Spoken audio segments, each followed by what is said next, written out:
मित्रांनो, आता या फणसला लागवड करण्यासाठी हे आहे देसी पावडर।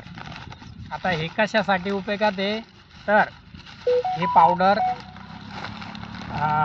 टाकायचं अशा पद्धतीने, म्हणजे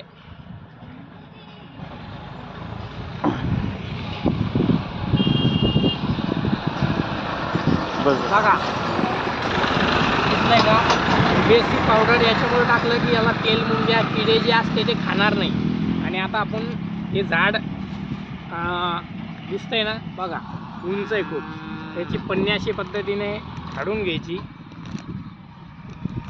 एक, आणि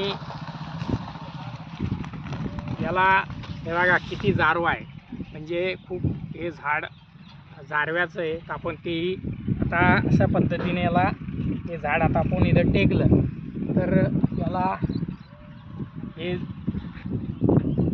लंबी काडी आहे, म्हणजे वाढ याची जास्त झालेली आहे सहित, तर त्यासाठी आपण याला सपोर्ट म्हणून एक काडी लावणार आहे, कारण जेणेकरून ते हे होणार नाही।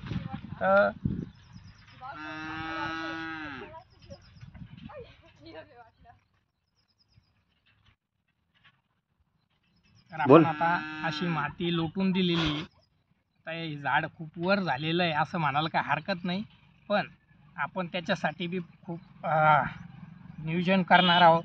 आणि असेच तुम्ही पण झाडे लावा, जेणेकरून येणाऱ्या काळात आपल्या लाडसांगवी या परिसरात ही झाडाचं परिसर म्हणून नाव ऐकायला भेटलं पाहिजे।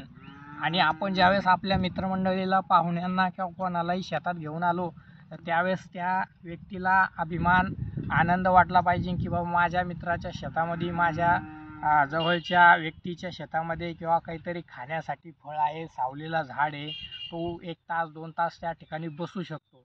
तर अशाच पद्धतीने मी परत एकदा आपले माणसं या यूट्यूब चॅनलच्या माध्यमातून तुम्हाला सांगण्याचा प्रयत्न करतो, झाडे लावा, झाडे जगवा, पाणी अडवा, पाणी जिरवा, पर्यावरणाचं रक्षण करा, कारण हेच आपल्याला काम येणार आहे। जय हिंद, जय महाराष्ट्र।